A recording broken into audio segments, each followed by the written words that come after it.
How about, let's talk a little bit about, you know, the guys you'll be facing in the mayoral election, at least as far as we know so far, David Kunkle and Mike Rawlings.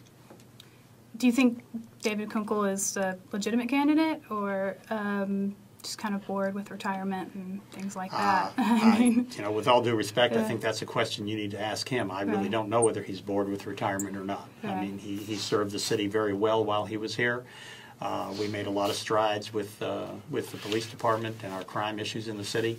But at the end of the day, it was the city council that made the decision that we're going to fund 200 extra officers each year, that we're going to get them their cars, we're going to get them their helicopters, we're going to give them the tools that they need, and we back the changes in policy that allowed them to move back into the neighborhoods and do what I call officer-friendly old-time patrol versus being a reactionary police force that where there's crime, we'll get in the car and go, you know, go fight crime. Had the council not made those decisions, we wouldn't be where we are today. You know, part of what Chief Kunkle is talking about is he's against taxes, flat out not going to raise them. Mm-hmm. But he feels like we need to take the city apart, at least from what I can understand from his release, and put it back together again, review all the expenses, make sure we're going in the right direction. Or you were kind of evidencing, at least what I was hearing, was a little more satisfaction with how things are going now.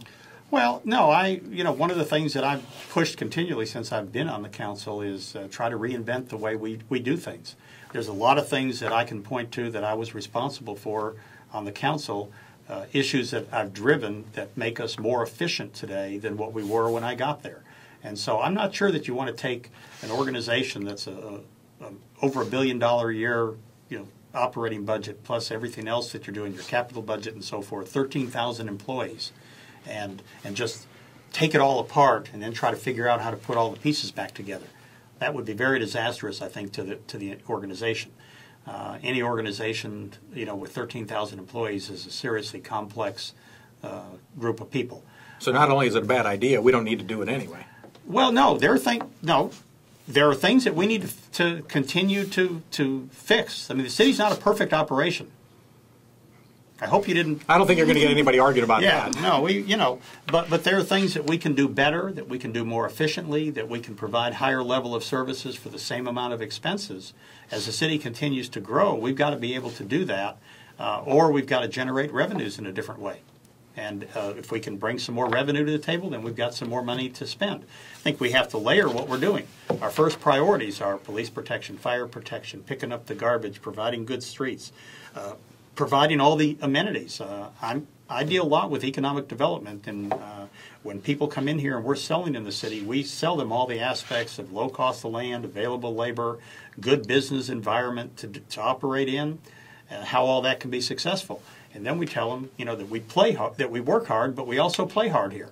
And we've got the arts and the culture and the parks and the trails and all the things that people need, because you can't sell one without the other. We've just recently, we're nearing completion, so to speak, on the Arts District downtown. I remember when Annette Strauss, I've been involved with the city for a long time, and I remember where she laid that out. And it was like, you know, artists strolling along the Seine in Paris, you know. We're not quite there, but, you know, we've got our version of it. You know, we've got the Nasher. The other thing about it, a lot of the projects that we're doing in the city, and you mentioned some earlier, are public-private partnerships. The Performing Arts Center. The city, you know, put in $18 million worth of land. The private sector put in over $350 million in their money, both individual money and corporate money, to fund the building of that center. And then guess what? They gave it back to the city of Dallas to own it. Okay, you don't see that in a lot of cities. So there's a lot of that going on. The deck park you mentioned earlier. There's, you know, that's a great public-private partnership. If Jody Grant hadn't stepped up to start that initiative, we wouldn't have a deck park. And Uptown would continue to be separated from downtown, and that's a unique opportunity that we've got to knit those two areas together and make them seamless. You mentioned the Margaret Hunt Hill Bridge. I mean, had it not been for her money, we wouldn't be building that bridge.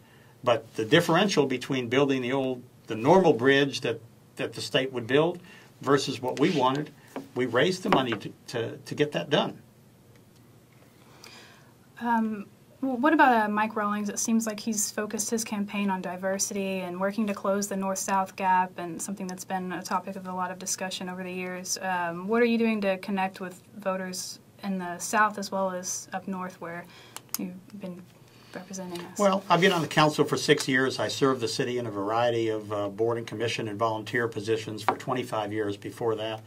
I know people all over this city. I'm not sure that, if you're focusing in on what the Dallas Morning News articulates as the north-south gap, I'm not sure that that's really a good description of the situation we've got. The north part of the city can't grow anymore. I mean, it's built out. Yeah, we could stick a house here and we could stick a little office building there, but our real opportunity is in the southern sector. There's a lot of land, there's good infrastructure, there's roads, there's actually hills and trees in the southern sector, and there's some really great neighborhoods. The interesting thing is we get 2 or 3 times a week, we've got delegations from outside the country that we have attracted here. Just before I came over here, I had a group in from Beijing looking to invest in the city, and they will be spending their money in the southern sector because that's where we directed them. The interesting thing is they don't see any problem with the southern sector. They see an opportunity there. It's those of us that live here that maybe in our minds have created this north versus south divide. So you don't think that's as big of a deal as the news is saying anyway? Well, no. I mean, there are problems that we have to fix. I'm not saying there's no problems, but, I guess I view them more as an opportunity to do something.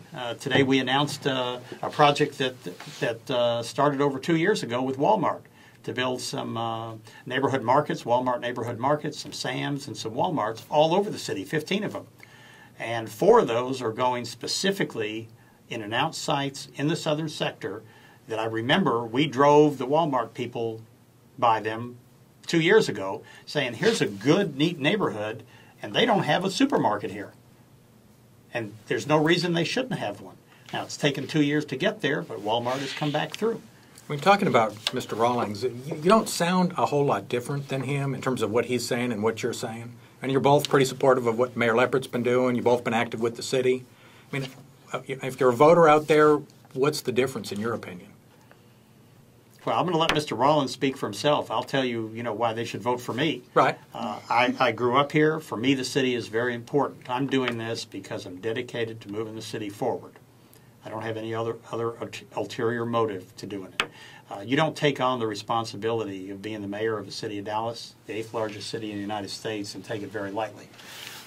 Over the years, the mayor's job has transformed itself from a Wednesday afternoon job to a full-time job. And Mayor Leppert has really raised the bar, I guess. Either raised or lowered the bar. I'm not sure what you do with a limbo bar there, but raised it to the point that it is a full-time job. And I think that somebody that takes on that responsibility has to be ready to take it on a full-time basis. It is not just the Wednesday afternoon meetings. It's the homeowner meetings. It's the breakfasts. It's meeting with business people. It's meeting with foreign investors. All that comes with it. And I'm at a position in my life where I don't have any other distractions. I'm ready to take it on full-time, and I think I'm the person to do it. Angela Hunt said, I don't know, a while back when she decided not to run for mayor, that she thought it might be better if somebody not currently on the council ended up being mayor just for the sake of working together. I mean, you're the only one on the council who's running. You think that was directed at you, or what comments do you have about that? Oh, I don't know. You can make your own determination on that. I think it's important that somebody have the experience. I don't think I could have been as successful council member for the last 6 years had I not spent those years before that, the 25 years, getting to know how the city functions, building relationships with the city manager and the other city staff. Remember, the mayor is kind of like the chairman of the board of a board of directors, and the council members are kind of like the board members. We don't have day-to-day responsibility to go in and actually direct employees on what to do. So you've got to have a good relationship with the city manager and her staff because they're there to run the city on a day-to-day basis. I think the other is that being mayor is really a team sport. By yourself, we don't have a strong mayor system here like other cities do. So being mayor means you've got to be able to not only have your colleagues on the council on your team, you've got to be able to have staff on your team, and you've got to be able to have the citizens on your team. You can't go out there and do it without all those people being engaged and being part of the decision-making process. And how are you going to help us return to that more inclusive council? And it seems like you don't get along very well with Angela Hunt, and there are people on all kind of different ends of the spectrum. How do you sort of bring the council together to work together? I guess everybody has their opinion of whether the council's getting along or it's not getting along. my response would be there's 15 people on the council. There's 14 council members and a mayor. I mean, does it make a difference if the council is getting along? Well, let me finish, Rick. If you compare with what we're doing today to to 15, 20 years ago, we're in heaven today. But what I was going to say is you've got 15 different individuals on there, and we don't all march to the same drummer every single day on every single issue, and that's okay. It's good that we've got a diversity of opinion there, and that we have different strengths and weaknesses. And so at the end of the day, you've got to work together with a significant majority of the council to be able to get things done. But I would not feel very comfortable if all 15 of us voted exactly the same way on every single issue that came before the council. That would worry me. That did happen for a couple of years at the beginning of Mayor Leppert's term, as I recall. Well, I don't know about every vote. Just about every vote, I think. Well, that means that and again, I'm not saying that's good or bad. Well, if that's the case, then that was at that particular point. I mean, we have issues that go on every Wednesday that are voted on unanimously. And then we have some that come down to 7-8 votes, which are, sometimes not the best situation to be in. And then we have a lot of them that are 5-10 and 13-2. And every vote is a different situation. My philosophy on it is you take your vote. If it's an issue that you feel strongly about, you try to sell it to your colleagues. And at the end of the day, if you've got enough of them that want to vote with you, it passes. And if it doesn't, that's okay too. You move on. You can't be on the city council and harbor, thoughts about which votes you won and which votes you thought you lost. Dwaine Caraway, I mean, it's hard to have a political discussion right now without him popping up. Is he qualified to be Mayor Pro Tem? It looks like that'll happen. Or maybe you've got some insight on that for us? Well, I haven't received a call from the mayor as to when he's leaving. He might be staying through the end of his term. If he does, then the question becomes purely speculative.